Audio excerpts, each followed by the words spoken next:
Hi friends, డైట్లో ఉన్నవాళ్ళు, diabetes patients, weight loss అయ్యేవాళ్ళు ఈ కిచిడీని డిన్నర్లో కానీ లంచ్లో కానీ ప్రిఫర్ చేయండి. సింపుల్ ఇంగ్రీడియంట్స్తో చాలా టేస్టీగా ఎలా తయారు చేయాలో ఇప్పుడు చూద్దాం.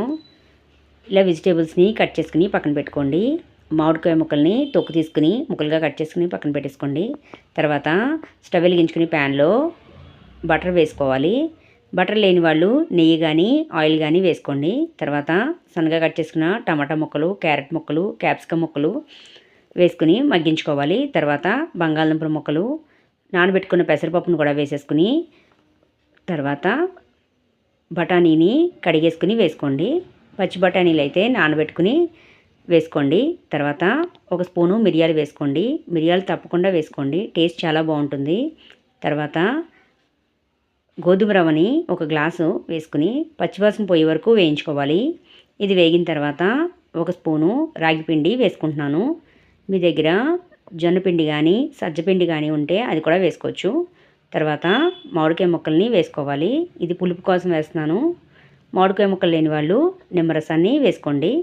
తర్వాత ఫ్లేవర్ల కోసం కొంచెం పుదీనాకుల్ని వేసుకున్నాను.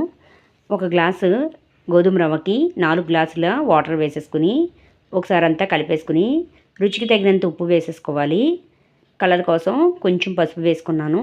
ఇదంతా ఒకసారి కలిపేసుకుని కుక్కర్కి మూత పెట్టుకుని విజిల్స్ పెట్టేసుకుని 4 విజిల్ వచ్చే వరకు వీటిని ఉడికించుకోవాలి. ఇది ఉడికిన తర్వాత స్టవ్ ఆఫ్ చేసేసుకుని దీని ప్రెషర్ అంతా పోయిన తర్వాత మూత తీసి చూస్తే గుమగుమలాడుతూ రవ్వ కిచిడి తయారవుతుంది. దీనికి కొంచెం టైట్గా ఉంది కదా, ఒక 2 కప్పులు వాటర్ వేసుకుని దీన్ని మనం తినే దాన్ని బట్టి దాన్ని అడ్జస్ట్ చేసుకోండి. తర్వాత ఇదంతా ఒకసారి ఒక పొంగు రానిచ్చిన తర్వాత కొంచెం కొత్తిమీరని వేసేసుకుని ఒకసారి అంతా కలిపేసుకుని స్టవ్ ఆఫ్ చేసేసుకోవాలి. దీనికి జీడిపప్పు, అల్లం, పచ్చిమిరకాయ ముక్కలు వేసేసుకుని అంతా కలిపేసుకుని సర్వింగ్ బౌల్లోకి తీసేసుకోవడమే. అంతే, టేస్టీ అండ్ రవ్వ కిచిడి రెడీ.